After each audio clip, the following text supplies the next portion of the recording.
네, 오늘 오후 5시에 북한예술단 본진이 만경봉 92호를 타고 동해 묵호항에 들어옵니다.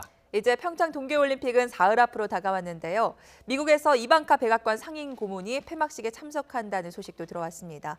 홍현익 세종연구소 수석연구위원, 정영태 북한연구소장과 이야기 나눠보겠습니다. 안녕하세요. 네, 안녕하십니까. 예.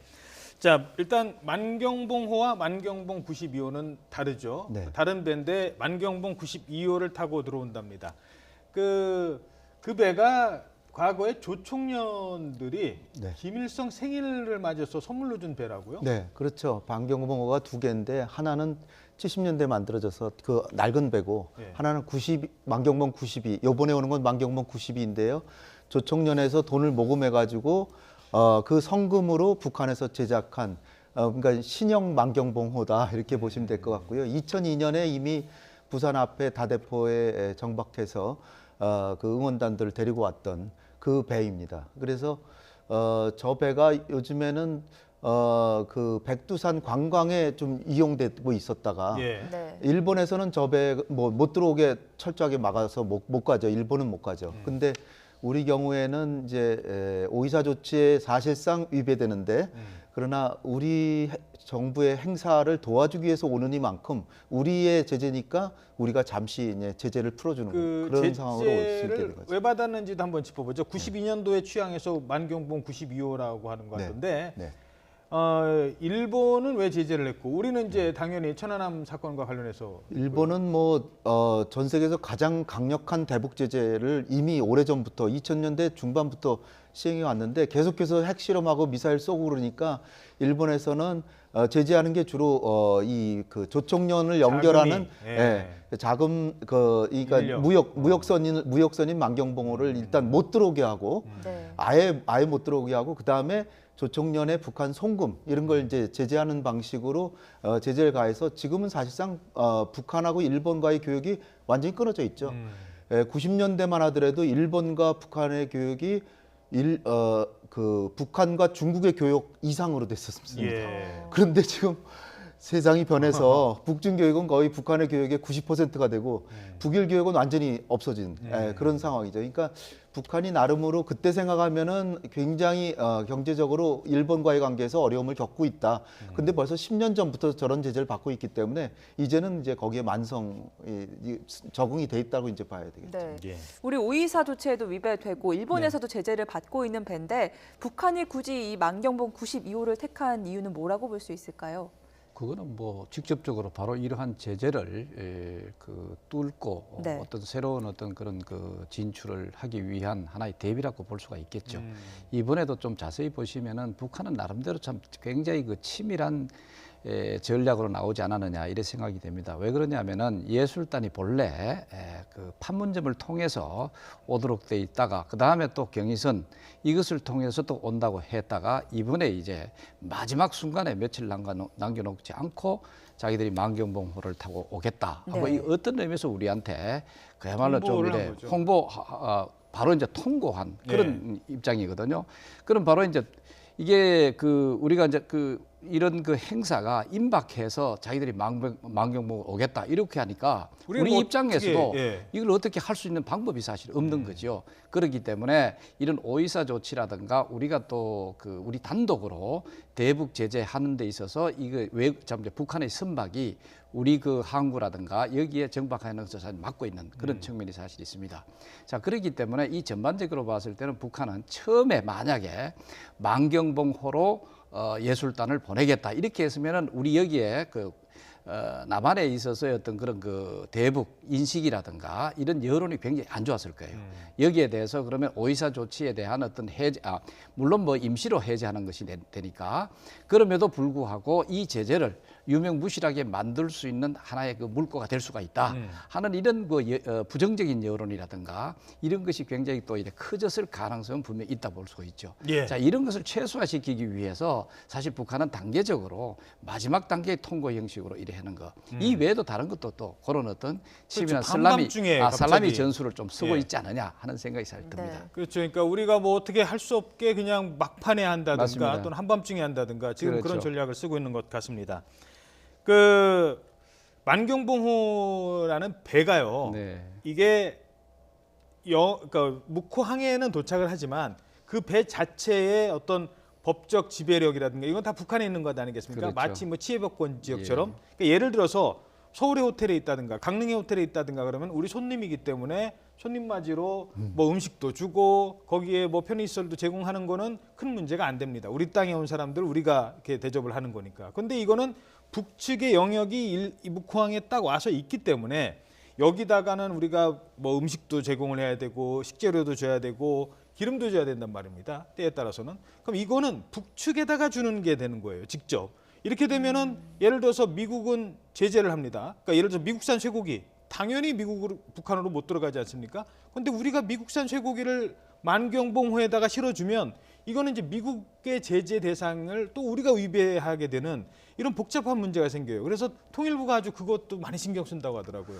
뭐 전반적으로 통일부는 상당히 그 세심한 그 여러 가지 준비를 하게 될 겁니다. 네. 그럼에도 불구하고 뭐 잘 아시다시피 이번에 만경봉호 자체는 오이사 제재 조치라든가 아니면 우리가 직접적인 대북 제재 조치 이것에 위반됨에도 불구하고 우리가 허락할 수밖에 없는 특수 상황이라는 것이죠. 네. 그렇기 때문에 만경봉호가 사실 여기 온다고 한다면 소위 크루즈선이 예. 여행객들이 와서 자기들이 이제 갖고 있는데 그야말로 그는 뭐 치외복권 비슷한 형태로 거기에 이제 생활을 할 수 있게 되고 또 거기에 있는 것 가지고 자체적 자족 형태로 할 수 있는 것임에도 불구하고 이 만경봉호 경우는 조금 더 특수하게 우리가 뭐 식자재라든가 이런 것을 일부 또 유류라든가 이런 것을 일부 좀 지원할 그런 가능성이 사실 있는 건 사실입니다. 자, 그럼에도 불구하고 이것은 어디까지나 우리가 평창 동계 올림픽의 성공적인 어떤 그런 개최를 위해서 하는 어떤 그 특수 상황이니까 그것은 아마 미국하고도 여러 가지 그 세심한 그런 그 여러 가지 협상을 거쳐서 이런 것을 추진하지 않겠느냐 하는 생각은 사실 듭니다. 네, 정영태 소장님께서 대북 제재망을 좀 흔들기 위한 북한의 조치라는 분석을 하셨는데 실제로 우리가 이렇게 예외를 조금씩 넓히다 보면은 대북 제재에 중국이나 러시아 같은 경우는 마지못해 동참하는 측면이 있지 않습니까? 여기 어떤 여지를 주는 셈이 될 수 있지 않을까요? 그런데 제가 볼 때는 제재라고 하는 것이 결국 국익을 위해서 하는 거 아니에요.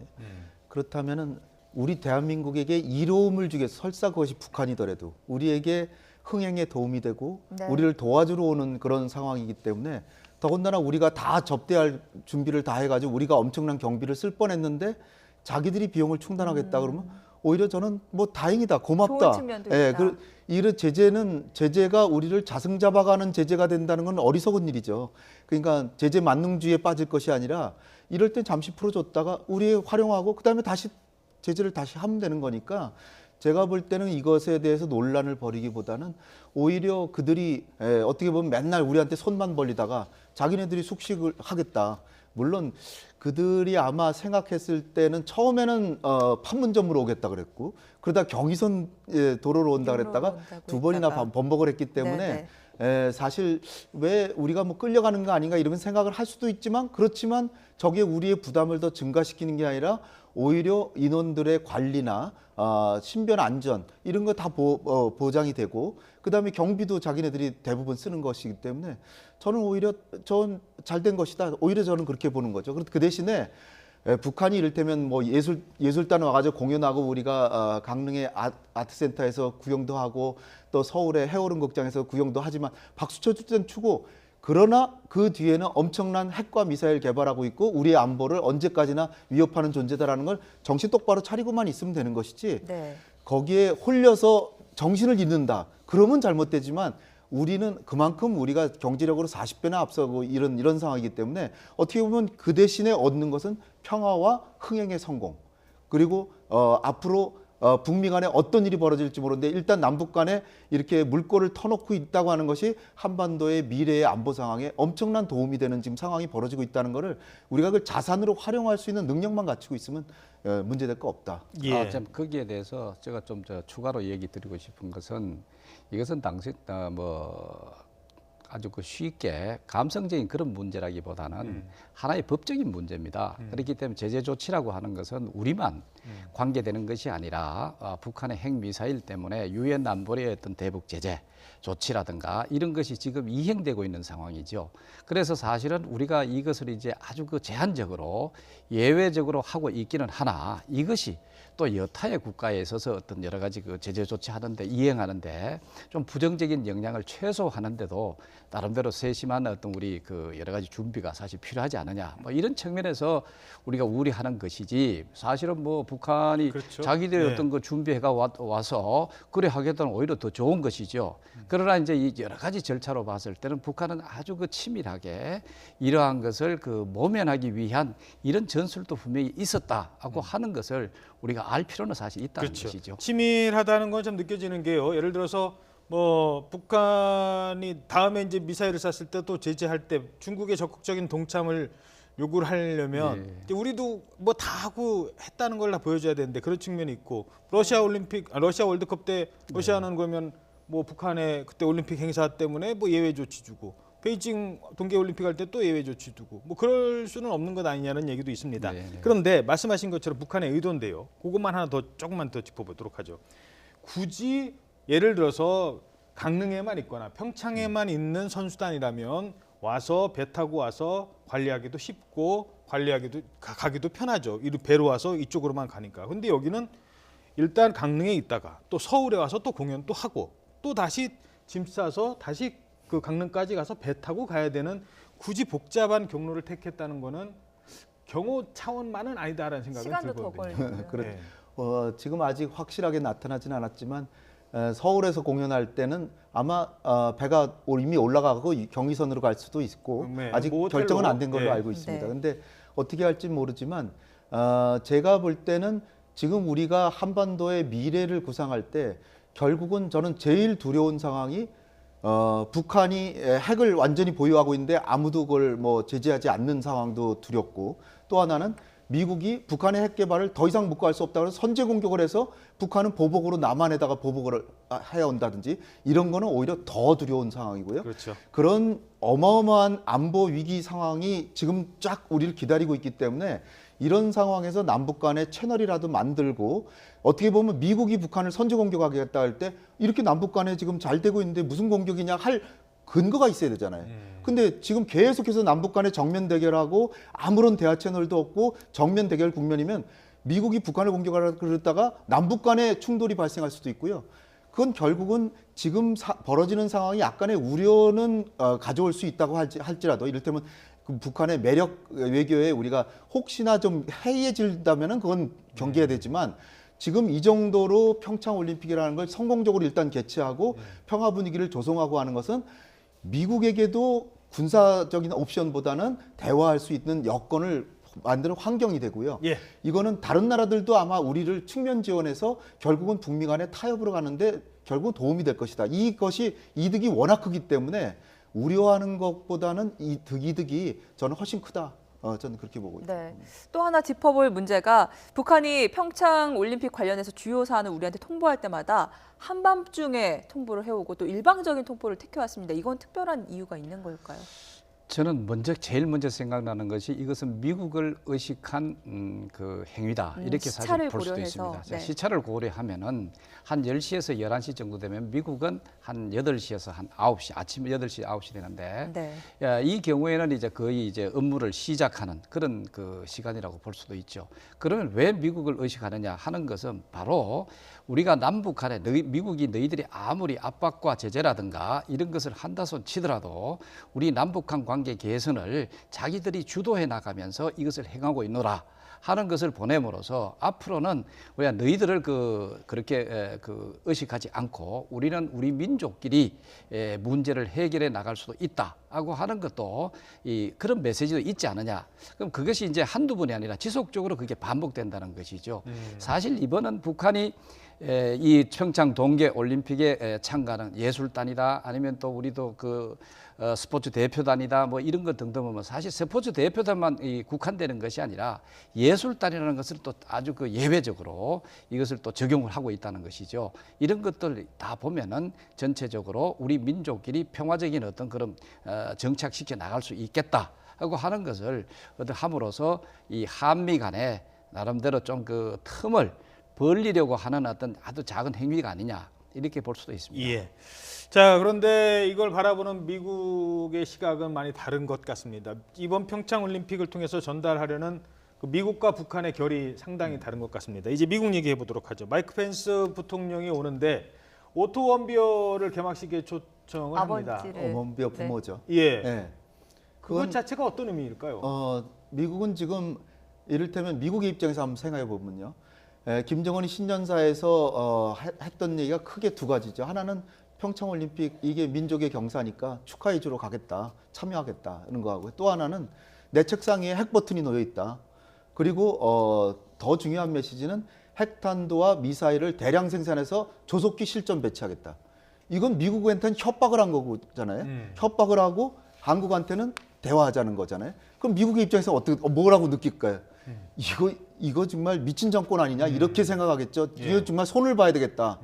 건방지게 이 시대 이 지구의 지금 국제 정치를 주도하고 있는 미국인데 미국을 완전히 넌 빠져 그러고 너는 내가 핵으로 억제하고 있어 이래놓고 남북한 간에 대화하자는 거 아니에요, 한마디로 얘기하면. 그렇기 때문에 미국으로서는 사실 속으로는 분개가 있는 거죠. 예. 그래서 처음에 1월 1일 신년사 이후에 미국에서 이를테면 유엔 대사, 그다음에 국무부 대변인, 백악관 대변인 돌아가면서 나온 얘기들이 그들이라는 건 남북한 얘기합니다. 예. 그들이 설사 대화를 하더라도 핵 문제에서 진전이 없는 이상 우리는 전혀 고려하지도 않겠다. 이런 얘기들이 막 터져 나왔잖아요.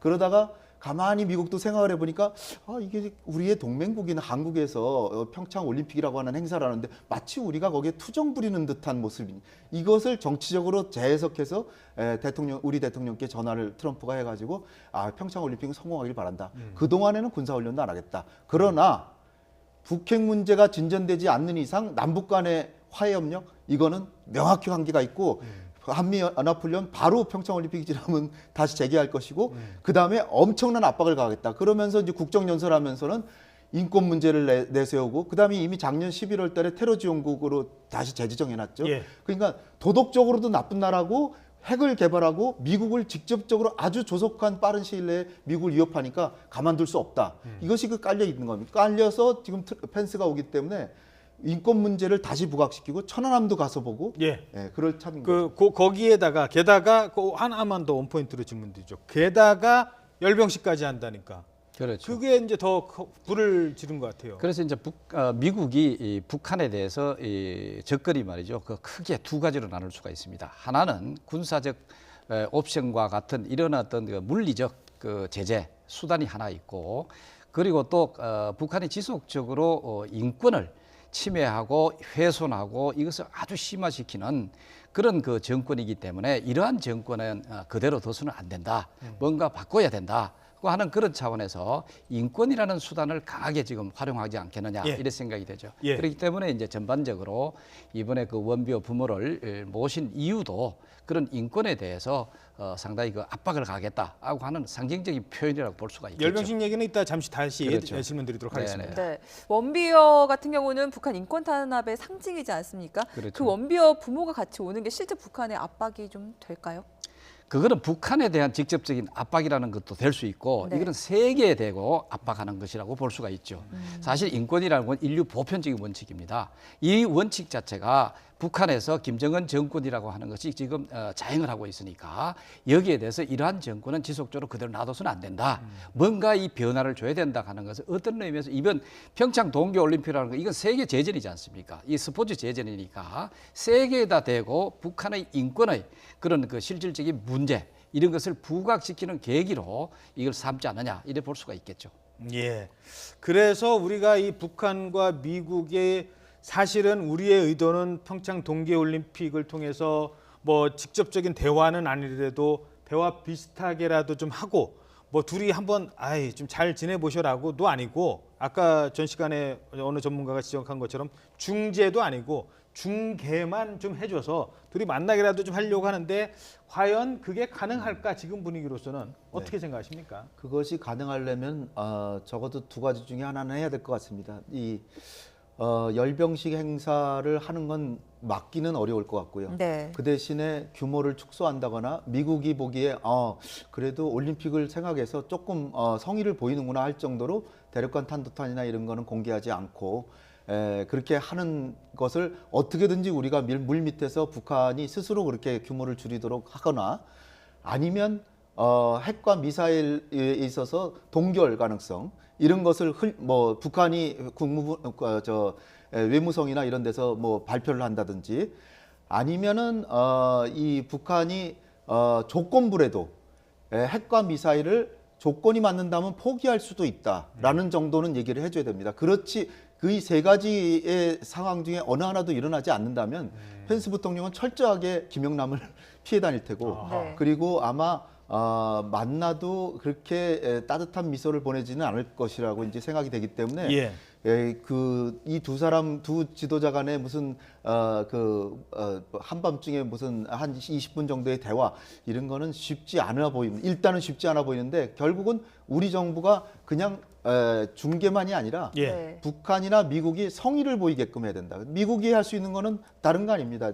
한미연합훈련 바로 한다 그랬는데 한미연합훈련도 약간 규모를 좀 조정한다든지 예. 아니면 한반도에서 조금 떨어진 곳에서 한다든지 그런 식으로 융통성을 보여서 미국과 북한이 서로가 체면과 약간의 이익을 느껴서 자신 있게 대화에 나아갈 수 있게 만들면 그게 우리가 지금 해야 될 일이죠. 예. 근데 과연 우리 정부가 그걸 할 수 있을지 기대는 해봅니다만은 지금 상황이 쉽지 쉽지는 않다. 않은 거 보입니다. 이 김영남 북한 위원장과 또 마이크 펜스 부통령이 굳이 이렇게 대화 테이블에 앉지 않아도 대회 개막식이나 뭐 리셉션 장소에서 자연스럽게 마주칠 가능성도 있지 않겠습니까? 그런데 이제 방금 우리 홍연익 박사께서 잘 지적해 주신 대로 그런 것은 뭐 조언은 있을 수 있겠죠. 그렇지만 미국 입장에서는 그것을 뭐 적극적으로 김영남 그 상임위원장을 사실 뭐 만나서 얘기를 한다든가 하는 것은 아마 일부러 외면할 가능성이 굉장히 큽니다. 왜 그러냐면은 사실상 지금 북한이 이 미국한테 적극적으로 지금 접근하고 있는 건 사실이에요. 여러 가지 형태로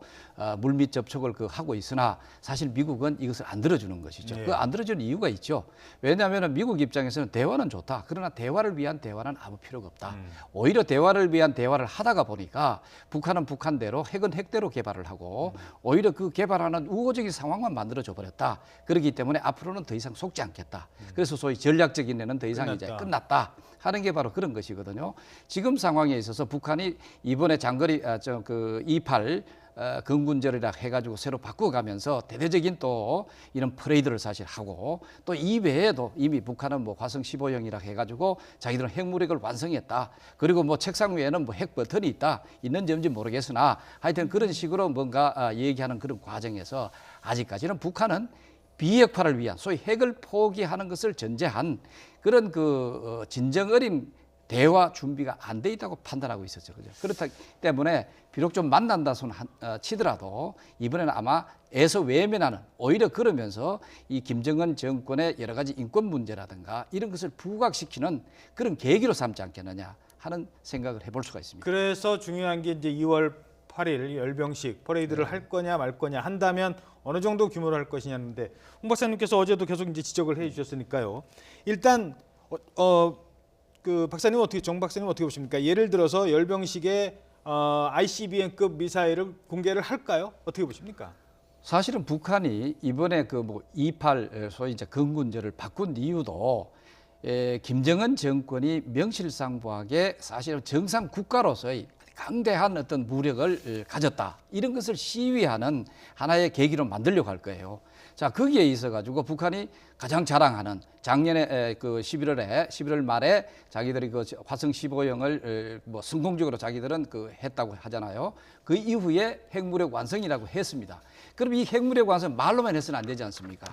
그럼 이 실질적으로 자기들이 이 핵무력을 갖추고 있노라 하는 것은 바로 이 퍼레이드에서 보여줘야 된다는 것이죠. 퍼레이드의 목적이 그건 그렇죠. 바로 거기에서 어떤 의미에서 우리가 시쳇말로 뭐 없는 찐빵이다 하고 할 정도로 이 핵무력과 관련된 것을 재버린다면은 말이 안 된다. 자, 그렇기 때문에 우리는 뭐 여러 가지 형태로 우리 정부가 그것에 대해서 좀 톤다운 시켜 달라라든가 여러 가지 지속적으로 뭔가 메시지는 보낼 거예요.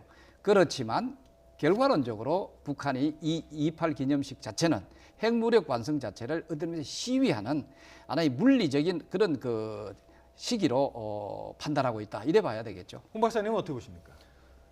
글쎄, 저는 아직도 조금 기대는 해보는데 북한도 지금 운신의 폭이 굉장히 줄어든 건 사실이거든요. 그러니까 그건 김정은이 결정할 것이지만 이를테면 인원이라도 좀 줄이든가 아니면 대륙간 탄도탄 정도는 다음에 공개하고 요번에 자제를 한다면 어쨌든 모종의 메시지가 갈 텐데 예. 그렇지 않고 정말 4월 25일에서 2월 8일로 금년에 갑자기 이렇게 옮겨서 결국 애초에 김정은이 시도한 것처럼 핵을 완전히 실전 능력을 갖고 있다는 것을 과시하는 행사로 저걸 활용한다면 북미 간에 아마 펜스 부통령과 김영남과의 만남은 이루어지기 어려울 뿐 아니라 그 뒤에도 올림픽의 이 어떤 화해 분위기가 이 평화 분위기로 이어지기가 쉽지 않아 보입니다. 그래서 물론 열병식을 저런 엄청난 규모로 하더라도 진짜로 북한이 핵을 포기할 수도 있다는 의사를 밝힌다면 미국이 대화에 나올 수 있죠. 예. 왜냐하면 저건 그냥 시위이지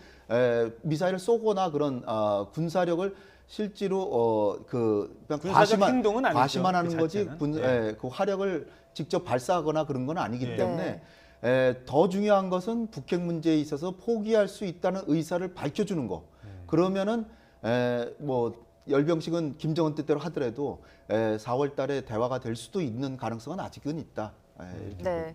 이런 가운데 미국에서 또 한 명의 손님이 옵니다. 폐막식에 트럼프 대통령의 장녀인 이방카 상임 고문이 온다는데 이건 좀 정치적인 문제랑 떨어뜨려서 생각할 수 있는 건가요? 사실은 그런 트럼프 정부가 굉장히 이번에 그 평창 동계 올림픽의 그 의미 자체를 상당히 그 세심하게 보고 있다. 이렇게 사실 볼 수가 있고 그야말로 말로만 우리 평창 동계 올림픽이 성공적으로 끝나기를 바란다. 이래 하는 것은 아니라 실질적으로도 상당한 부분 우리 그 문재인 정부를 지원하고 지지하고 있는 것이 아닌가 하는 그 대표적인 것이 바로 이방카 여사가 참가하겠다고 했는 그 내용이 아닌가 이렇게 볼 수가 있습니다. 예. 네. 개막식이 아니라 폐막식인 것 같아요. 그러니까 이 아무래도 마이크 펜스 부통령과 이방카가 같이 있으면 네.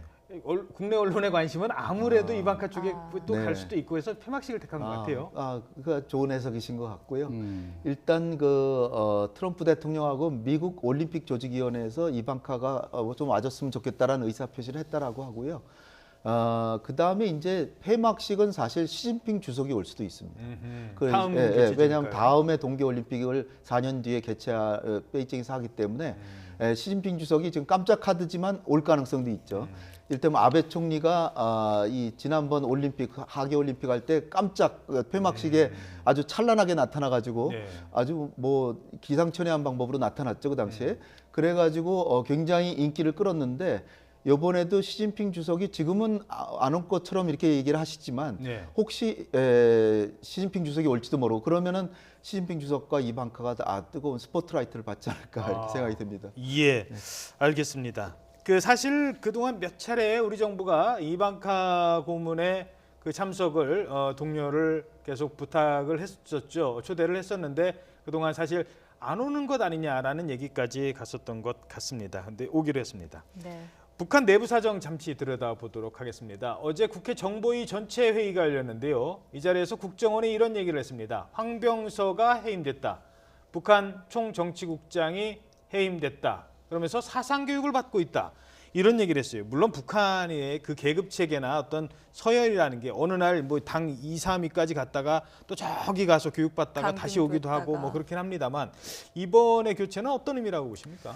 거기서 좀 자세히 볼 필요가 있는데 김정일 정부 시절은 소위 성군 정치다고 해가지고 군대를 사실은 모든 면에 앞세웠습니다. 소위 예. 혁명에 있어서 제일 주력군을 본래 사회주의에서는 노동자입니다.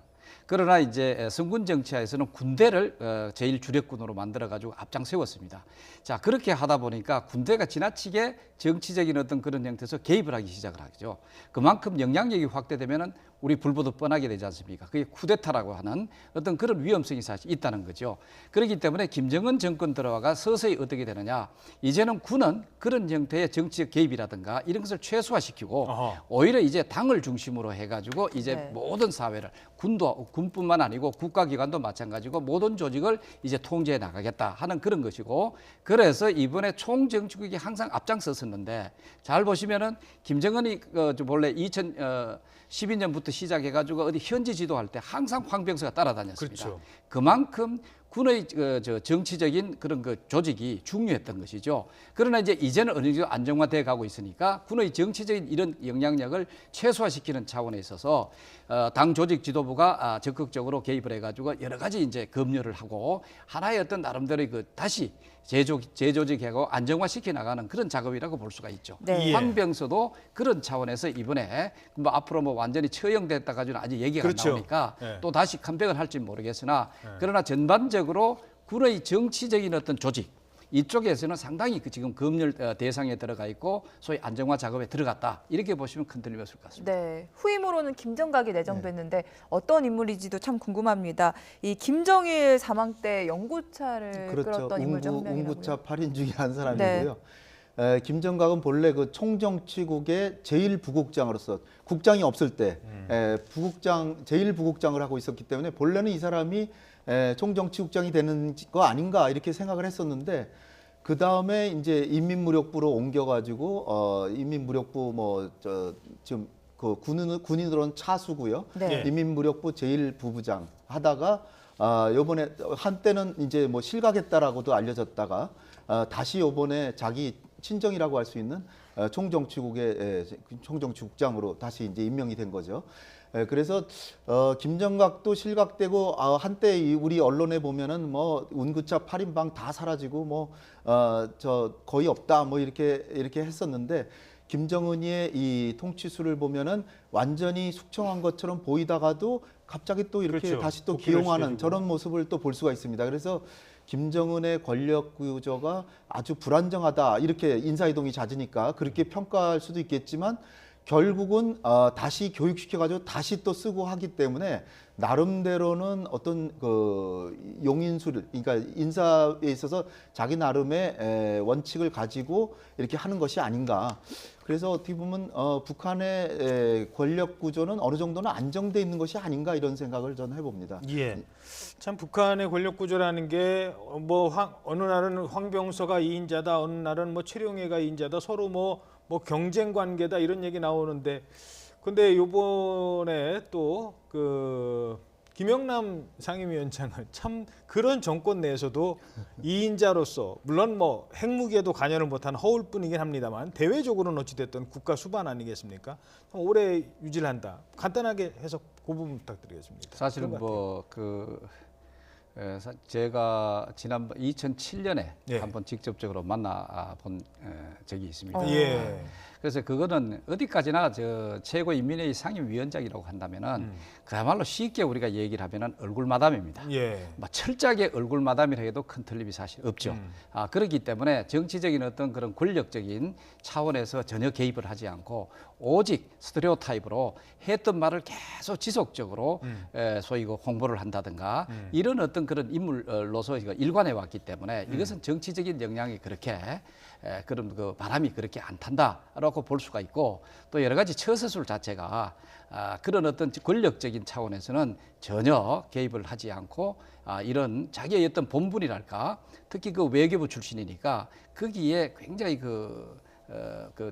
고착되면서 시작해 왔는 것이 아닌가 볼 수가 그러니까 있죠. 그런 그 사람이 그런 김영남이기 때문에 이번에 문재인 대통령이 김영남을 만날 수도 있다라고 하지 않습니까? 뭐 네. 따로라도 만날 수도 있고 뭐 친서가 올 수도 있고 어떤 메시지는 전달을 하겠죠. 어찌 됐든 김정은의 메시지를 그럼 거기다 대고 뭐 북핵 얘기를 한다 한들 그리고 거기다 대고 뭐 앞으로 남북 관계 얘기를 한다고 한들 그게 큰 의미가 있을까라는 생각도 그런데 들고요. 전반적으로 이번에 그래도 김영은 최고인민의 소위 얼굴 마담이라고 한다 순 치더라도 북한에 있어서는 김정은은 소위 그 최고 영도자로 지금 자리매김하고 있습니다. 그러나 국가 대 국가의 어떤 그 관계에 있어서는 국가를 대표하는 그런 인물은 역시 저 김영남이라고 볼 수가 있죠. 그 인물을 이번에 보낸다고 한다는 것은 그만큼 평창 동계 올림픽에 대한 나름대로의 그 여러 가지 의미라든가 이것을 참 강하게 갖고 있다. 이렇게 이제 자리매김을 하고. 예, 저 짧게 하나만 질문 드릴게요. 만약에 김영남과 문재인 대통령이 만난다면 정상회담입니까? 그걸 꼭 정상회담이라고 할 수는 없지만 그만 정상급 회담이라고 할 수도 사실 있지 않겠느냐. 예. 네. 사실 정상회담이라고 하면 여러분들이 잘 아시다시피 최고 소위 지도자가 만나는 북한에 거죠. 있어서는 유일 영도자 김정은밖에 김정은. 없습니다. 소위 이제 김정은하고 해야 이게 유일 우리가 바라는 정상회담이지. 그러나 이런 형태는 우리도 어디가 제가 급을 붙인 이유가 북한에 있어서는 국가가 어떤 의미에서 물론 이제 당이 다 통제해 나가고 있기 때문에 중요하지만 그럼 국가에 있어서 하나의 예. 그거니까 그렇죠. 김영남을 만난 것은 정상급으로 정상급으로 볼 수도 있겠다. 자, 그렇다면 어찌됐든 김영남은 북한의 국가 수반이에요. 마이크 펜스 미국 대통령은 부수반입니다. 그러니까 의전이라는 게 있어요. 각 나라의 최고 지도자가 왔을 때는 앞줄에 세우고 의전을 먼저 세웁니다. 그리고 그 다음 부통령급이나 총리급이 오면은 또 거기에 맞게 해줍니다. 그러면 김영남과 마이크 펜스 의전이 그러면 김영남이 우선이 되나요? 그것도 좀 한번 좀 신경을 써야 될 것 같아요. 그렇죠. 형식상으로는 국가 원수니까 원수급으로 대접은 해야 될 겁니다. 그래서 문재인 대통령께서도 이렇게 스치기만 하는 것이 아니라 네. 따로 아마 접견할 것으로 전 추정이 되고요. 아마 김정은의 친서를 가져올 거라고 저는 보고요. 그러나 이제 마이크 펜스 부통령은 부통령이지만 요번에 오는 정상급 지도자 중에 유일하게 문재인 대통령과 만찬을 하는 만찬을 해서 환대를 하고 사실은 지금 미국하고 북한 이 두 행위자가 우리의 운명을 좌지우지하는 지금 상황이기 때문에 두 사람에 대해서는 각별히 대우를 해줘도 전 좋다고 보고요. 예.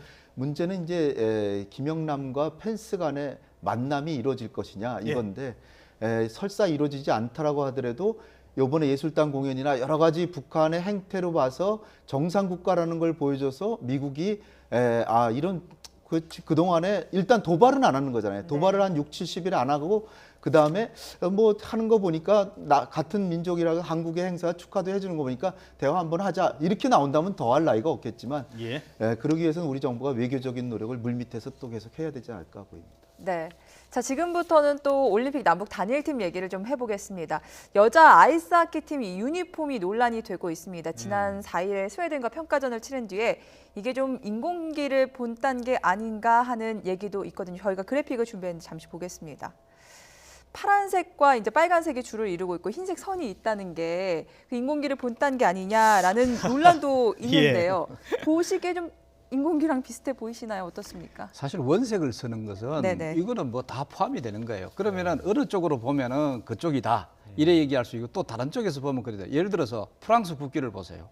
프랑스 국기도 푸른 거, 흰 거, 빨간 거 아닙니까? 그렇죠. 그럼 그것도 인공기 닮았다. 이래 얘기는 할 수는 없는 거죠. 예. 그렇기 때문에 지나치게 저런 데 대해서는 우리가 너무 논란거리로 삼는다는 것은 그렇죠. 우리 자체가 어떤 의미에서 남남 갈등을 일으키는 것이 아닌가 네, 근데 이래 생각이 됩니다. 기존 유니폼이랑 사실 거의 한반도기가 들어간 거 빼고 달라진 게 없다라고 그렇죠. 하더라고요. 크게 차이가 없고 남북한 국기 자체가 빨간색, 파란색, 하얀색이잖아요. 그러니까 그 요소가 가미돼서 했기 때문에 태극기랑 비슷하다 그러면 태극기에 벗었는데 태극 마크가 없기 때문에 네. 그래서 아마 그런 얘기가 나온 것 같은데 그런 논란하는 건 그렇게 크게 유의미하지 않다. 예. 저는 그렇게 봅니다. 그리고 또 하나 이거는 좀 짚어봐야 될게요. 우리 한반도기 사용하지 않습니까? 거기에 일본이 독도가 점으로 딱 찍혀 있어요. 그걸 일본이 강하게 지금 반발해서 이거를 조금 고민하고 있다는 얘기도 있는데 어떻게 보십니까? 남의 영토를 우리 영토를 표시하는데 일본이 네. 강하게 반발한들 예. 우리가 거기에 대해서 뭐 물러날 수는 없죠. 예. 그렇기 때문에 여기에 대해서는 우리가 전공법을 쓸 수밖에 없습니다. 우리의 영토는 우리 분명하게 이 기회에 어떤 의미에서 알리는 그런 기회로 삼는 것은 지금 자연스럽다. 오히려 더 강조할 필요도 있다는 그런 생각이 사실 듭니다. 예. 그 일전에 우리 올림픽에서 그 독도 세레머니 한 선수가 있었어요. 우리 선수가 네. 처음에 징계도 받았었죠. 그래서 IOC에서는 가능한 정치적인 이슈화하는 요소는 피해줬으면 하는 바람인 것 같고요. 그래서 뭐 공식 행사에서는 독도 일부러 거기를 빠진 거를 사용하고 응원하거나 뭐 그럴 때는 독도가 들어간 걸 사용하는 식으로 우리 정부가 절충안을 택한 것 같습니다. 예, 알겠습니다. 네, 지금까지 홍현익 세종연구소 수석연구위원, 정영태 북한연구소장이었습니다. 고맙습니다. 감사합니다.